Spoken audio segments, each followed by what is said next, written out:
Bang, sebenarnya tuh untuk Polri dalam menangkap sebuah kasus itu sebenarnya harus ada izin presiden nggak sih Bang? Seperti apa yang disebut oleh Bang Hotman ya Bang? Ini menarik kayaknya nih pertanyaannya nih ngeri-ngeri sedap nih. Jawabannya tegas bahwa itu tidak ada.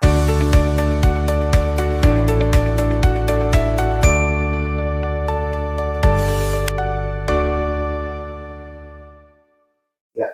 Halo penonton Rewe Entertainment, balik lagi sama Anggita di sini. Hari ini kita bakal ngobrol-ngobrol, berbincang soal yang lagi rame nih. Bahwa ada seorang pengacara yang sudah melegenda lah. Ternyata statementnya blunder kemarin setelah menjadi pengacara dari Febri Andriansa atau ex dari Jampitsus. Kita sekarang berbincang dengan Bang Andi Syarif, membahas soal bagaimana sih Bang dari sisi pakar hukum tuh kasus yang lagi menimpa Bang Hotman ini. Pertama-tama mungkin aku mau tanya dulu, Bang, sebenarnya tuh untuk Polri dalam menangkap sebuah kasus itu sebenarnya harus ada izin presiden nggak sih Bang? Seperti apa yang disebut oleh Bang Hotman ya Bang? Ini menarik kayaknya nih pertanyaannya nih ngeri-ngeri sedap nih. Tapi ini namanya pertanyaan harus kita jawab ya. Jadi gini, pertama-tama saya ingin menyampaikan begini, bahwa setiap orang itu atau warga negara itu dipersamakan di hadapan hukum ya. Nah makanya Febri kemarin itu langsung diminta mundur supaya statusnya menjadi masyarakat biasa atau sipil, supaya tidak ada tekanan atau intervensi. Ya seperti itu. Nah begini, kalau itu tadi menjadi pertanyaannya, saya ingin menyampaikan bahwa apakah ada izin dari presiden ya ketika ada salah satu petinggi atau penegak hukum yang sedang dilanda masalah hukum atau diduga melakukan suatu tindak pidana. Jawabannya tegas bahwa itu tidak ada. Tidak ada. Jadi ketika seseorang itu, siapapun orang itu, makanya di dalam unsur pasal itu disebut setiap orang ya yang melakukan dugaan tindak pidana, prosesnya ada dua. Pertama-tama namanya hukum formil yang diatur di dalam KUHP, ya kan? Material namanya di KUHP, ya. Nah, seperti itu. Nah, ketika orang diduga melakukan suatu tindak pidana, maka formilnya dulu harus benar-benar dijalankan dengan baik, mengingat kita atau penegak hukum lainnya menghormati namanya hak asasi manusia. Contoh bagaimana penangkapannya, apakah sudah sesuai KUHP, ya kan? Bagaimana penyitaannya, bagaimana penetapan tersangkanya, dan lain sebagainya. Nah, ketika seseorang itu mau ditetapkan tersangka, ada dua versi di sini, ada dua pendapat, tapi semuanya baik untuk penegakan, ya. Satu, ada berpendapat bahwa putusan MK mengatakan bahwa apabila seseorang mau ditersangkakan, maka tentunya kan harus diperiksa dulu sebagai saksi. Tujuannya apa? Sederhana, bahwa bagaimana mengklarifikasi alat bukti atau barang bukti yang ditemukan oleh penyidik, bahwa apakah itu benar-benar ada hubungan hukum dengannya. Kedua, itulah sebabnya bahwa seseorang mau dijadikan tersangka itu haruslah diperiksa terlebih dahulu sebagai saksi.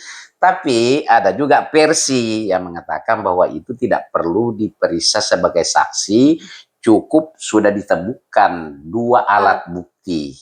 Karena kenapa harus dua alat bukti? Ketika sampai nanti itu di pengadilan, bahwa ada salah satu pasal yang menyatakan bahwa hakim itu tidak boleh ya memutus suatu perkara atau menjatuhkan pidana kepada seseorang tanpa minimum dua alat bukti yang sah.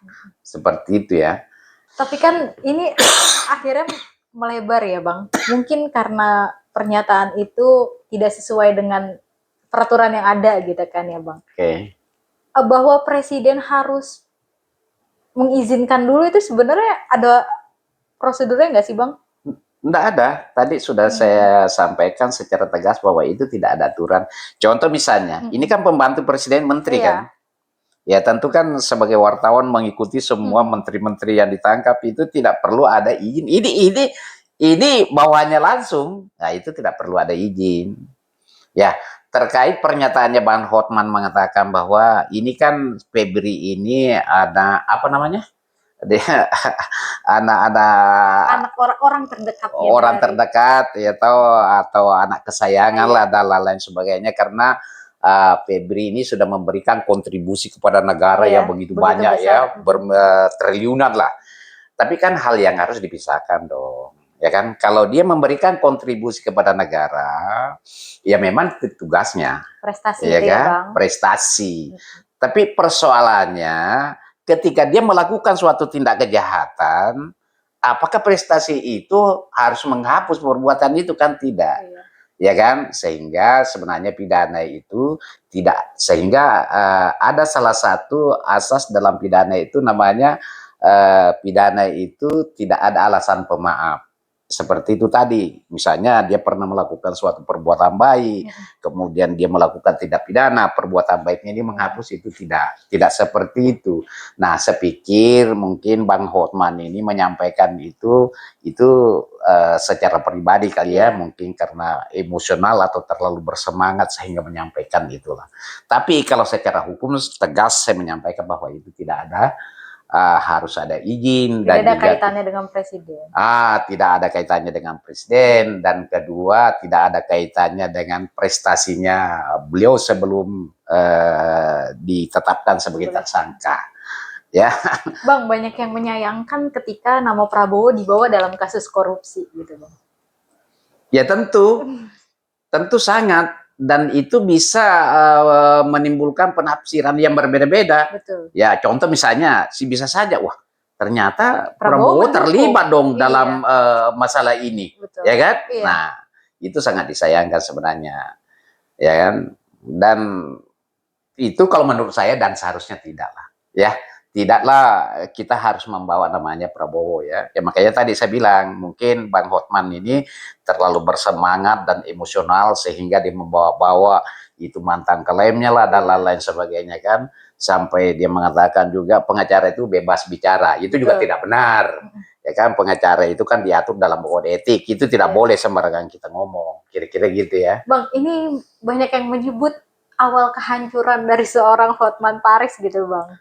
Karena mungkin semua pernyataan yang keluar dari mulutnya pas dia menjadikan diri dia sebagai advokat dari Febri Andriansyah gitu. Karena dia juga menyebut bahwa advokat tuh tidak butuh uang, tidak usah dibayar.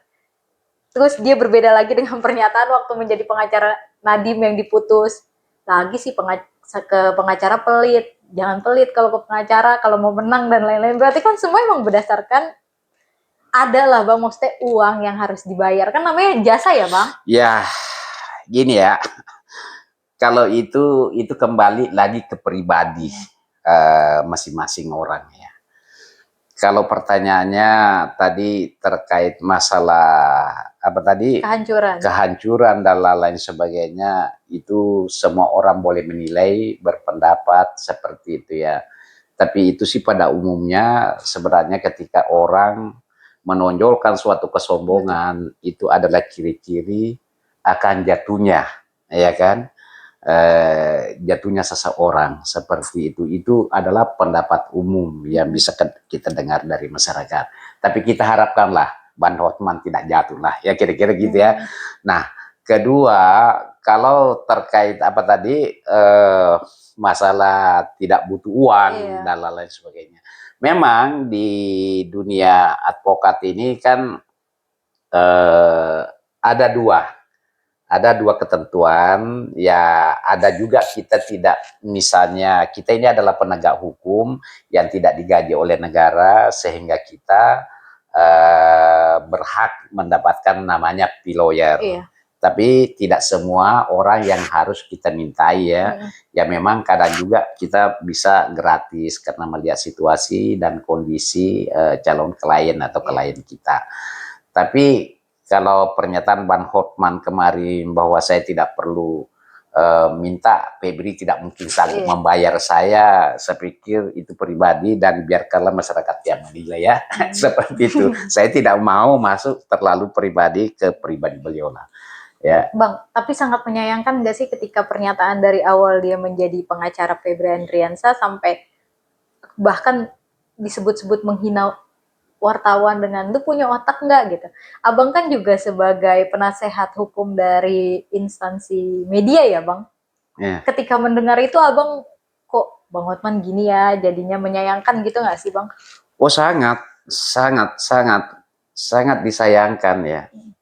Pertama-tama akibat hukum perbuatan seperti itu melanggar kode etik. Satu ya. Kode etik dari pengacara bang. Kode etik dari pengacara ya itu melanggar kode etik karena di dalam kode etik itu sudah diatur bahwa pengacara itu wajib menghormati semua pihak, apalagi wartawan ini ya. Wartawan ini dia juga adalah satu organisasi yang berbadan hukum ya. Betul. Yang dilindungi oleh undang-undang. Kemudian juga wartawan ini juga memiliki kode etik, dan juga ketika wartawan bertanya kemudian kami tidak mau menjawab, itu juga boleh kita tidak menjawab, tapi kita tidak boleh mengeluarkan kata-kata yang kasar seperti apa tadi, punya otak tidak. Nah, kemudian ketika itu juga dihubungkan ke tindak pidana ya, itu bisa masuk delik. Ya, karena kalau dikatakan kamu tidak punya otak itu maknanya sama aja kamu bodoh, tidak cerdas, itu menyerang kehormatan orang. Nah, itu adalah salah satu unsur penghinaan namanya yang diatur di dalam KUHP baru pasal 433. Ya, itu pidana. Nah, kemudian selain daripada itu bahkan bisa juga digugat secara perdata untuk minta ganti rugi secara imaterial. Boleh itu. Nah, jadi tapi perlu diingat bahwa pasal ini adalah delik aduan. Artinya korbanlah yang harus mengadu. Nah, persoalan ada pernyataannya Bang Hotman Paris minta maaf. Nah, minta maaf itu dengan damai beda. Enggak? Okay. Kalau minta maaf itu sepihak. Betul. Kalau berdamai itu artinya kedua belah pihak, satu minta maaf, satu terima.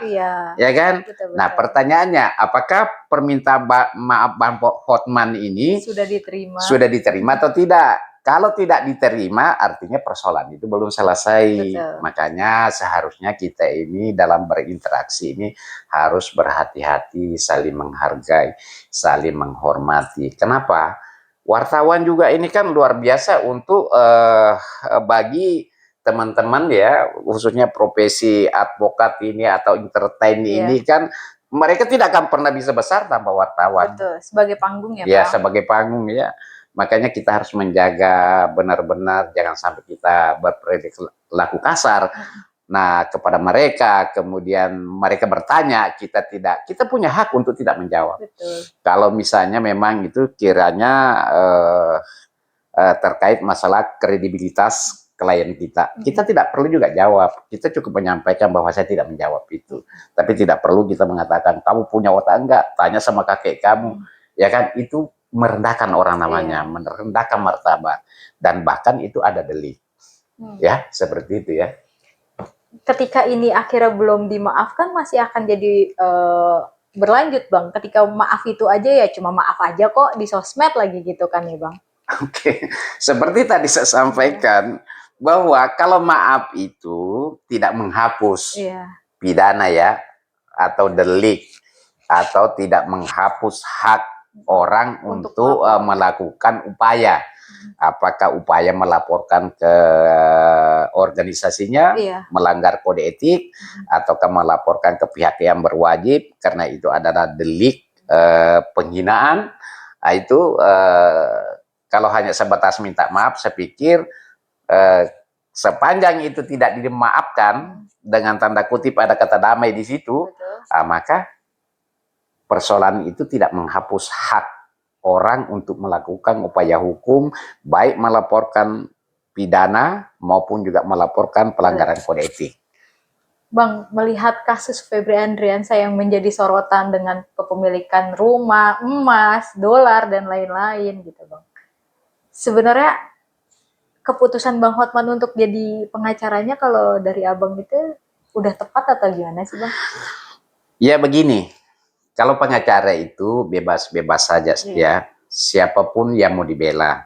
Tapi perlu diingat bahwa pengacara itu hanya membela hak-hak hukum namanya klien itu, bukan membela kesalahan.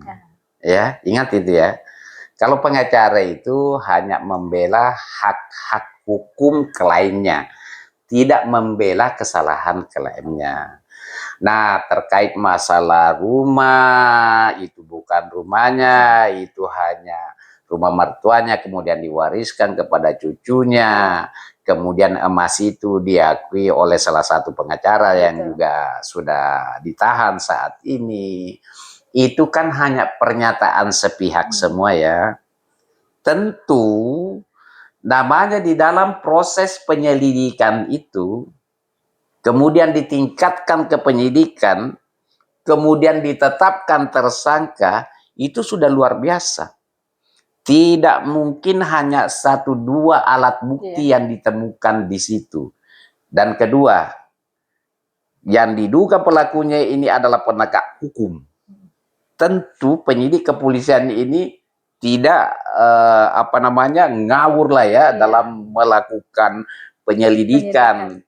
Kemudian ditingkatkan ke penyidikan, kemudian ditetapkan tersangka, itu saya yakin bahwa penyidik ini sudah sangat berhati-hati itu.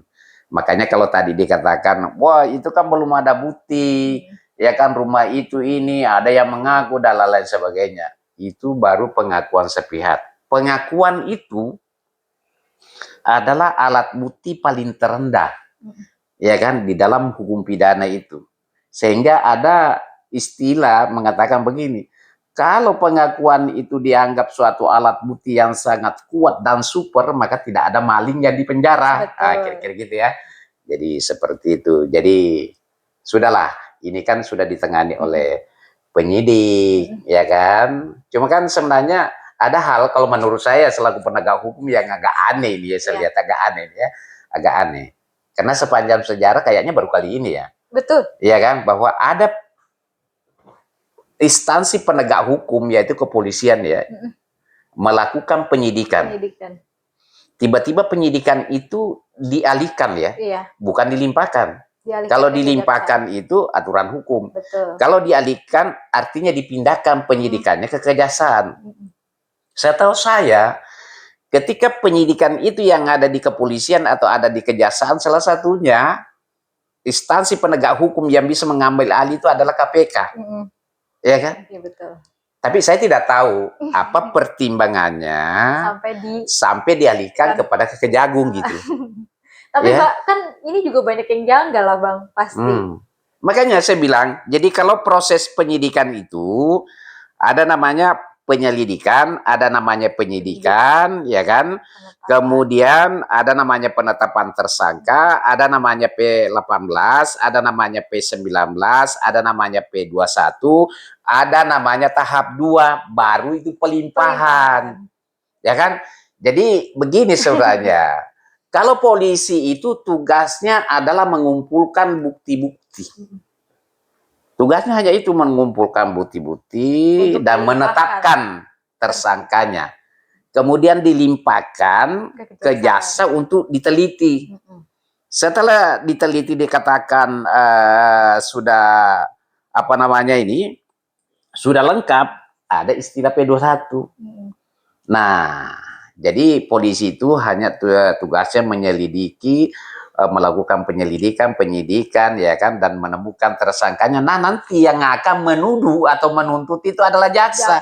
Tapi agak lucu di Republik ini, bagaimana kadang juga jaksa yang mengumpulkan bukti-buktinya, kemudian dia juga yang menuduh, dia juga yang menuntut. Betul. Ya, seperti itu. Jadi agak ini ya. Jadi bisa banyak yang janggal ini kan ya Pak? Iya, seperti itu sih ya. Jadi, saya pikir semua orang tahu itu. Kalau itu pertanyaannya, saya pikir masyarakat awam pun juga tahu. Iya. Ya seperti ini itu. Kan jadi tontonan banyak orang, terus janggal kasus ini. Bahkan juga kok pada bertanya-tanya kenapa kok nggak dilimpahkan tapi dialihkan gitu. Dialihkan. Ini kan jadinya bikin persepsi buruk ya Bang dari masyarakat kepada instansi pemerintah.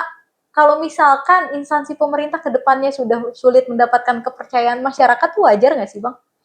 Ya sangat wajar sekali lah. Ini hal-hal seperti inilah sebenarnya harus dijaga.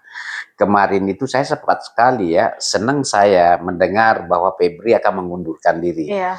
Kenapa? Karena asasnya bahwa masyarakat itu harus diperlakukan sama di hadapan hukum.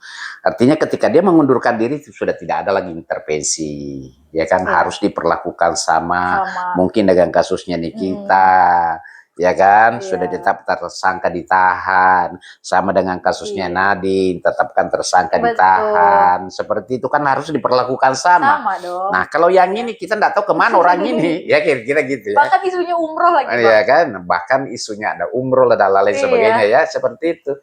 Itu artinya jangan sampai ini persoalan-persoalan seperti ini sehingga masyarakatnya sudah tidak percaya lagi penegakan hukum di Republik ini. Ditambah lagi dengan posisi ketika Hotman Paris, ya saya menjadi pengacara dengan yang tadinya dia sangat pro dengan polisi bahwa bekerjanya bagus-bagus gitu. Tiba-tiba jadi kok polisi yang nangkep harusnya izin presiden dong kan tiba-tiba jadi kayak gini ya Bang. Ini juga akan tambah mengurangi kepercayaan juga kan. Nah itulah dia ya. Kembali lagi penilaian masyarakat masing-masing. Tentu juga masyarakat itu kan pinter-pinter ya. Dia menilai statementnya Ban Hotman bagaimana. Ya kan, tentu kita lihat di media sosial sekarang ini luar biasa. Bagaimana Ban Hotman ini dihujat. Ya, masyarakat pada berani-berani seperti itu. Bagaimana instansi tadi ini kedua lembaga penegak hukum ini tiba-tiba dia mengalihkan, ada apa gitu ya. Ini kan proses ini menyalahi menabrak lah hukum acara inilah seperti itu. Tapi ya kembali ke penilaian masyarakat, tapi harapan kita ke depan semoga penegakan hukum ini lebih baik ke depannya supaya kembali benar-benar dipercaya oleh masyarakat. Terakhir Bang, ini kasus pesanan nggak Bang? Yang mana?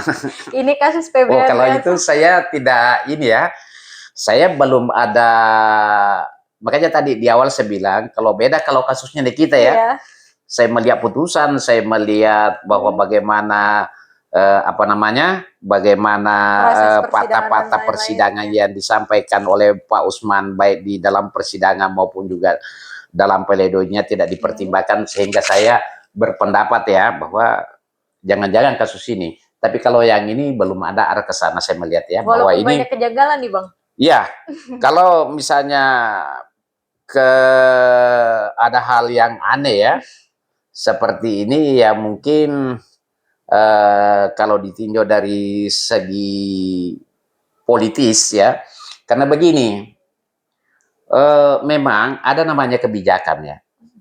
Kebijakan itu adalah suatu perbuatan yang melanggar aturan. Tapi harus dipertimbangkan kira-kira. Ketika kebijakan ini tidak diambil, maka misalnya negara ini akan chaos dan lain-lain sebagainya. Lebih baik hukum ini diabaikan, aturan ini diabaikan, tapi kebijakan itulah yang harus dipakai demi untuk kebaikan. Kira-kira begitu. Nah, kalau untuk ke dalamnya sana saya tidak tahu bahwa apakah dialihkannya ini dengan melabrak hukum acara karena adanya pertimbangan kebijakan di sini. Kita tidak tahu. Karena ini adalah gajah ya, penegak hukum dengan sesama penegak hukum yang lagi bertikai ini ya, kita tidak tahu bagaimana perkembangan kedepannya. Kemudian apakah aturan-aturan ini dilabrak karena adanya kebijakan tadi itu. Karena semua kebijakan itu pasti melanggar aturan. Contoh misalnya Anda punya perusahaan, Anda sudah ada peraturan perusahaan bahwa Anda masuk jam 7, tidak boleh masuk lebih atau lambat daripada jam 7, tapi tiba-tiba karyawan Anda datang dan memberikan alasan, Pak, saya ban motor saya tadi pecah, kemudian masuk lagi, kan itu kan kebijakan namanya. Sekalipun juga ada aturannya tapi dilanggar, itu kebijakan ya. Sepanjang kebijakan itu benar-benar tidak ada pihak yang dirugikan. Seperti Singkat itu ya. Aja Bang, prediksinya deh Bang, terakhir nih prediksinya apa akan kasus ini sudah begitu aja dengan penetapan dan Rito ya sebagai tersangka dan melepas Febri Andriansyah atau gimana nih? Prediksi Abang. Enggak. Kalau menurut saya ketika itu benar-benar mau dihilangkan, ya sudah ditetapkan tersangka FA ini kemudian tiba-tiba dihilangkan, dinyatakan tidak bersalah, belum disidangkan, itu saya tidak tahu bagaimana masyarakat marahnya itu ya. Akan chaos. Akan chaos ini negara ini, dan masyarakat lagi sudah tidak lagi percaya penegakan hukum yang ada di Republik ini, dan bahkan memancing mereka akan berbuat seenaknya, kira-kira begitu ya. Oke, terima kasih penonton Reben Entertainment. Terima kasih Abang. Terima kasih.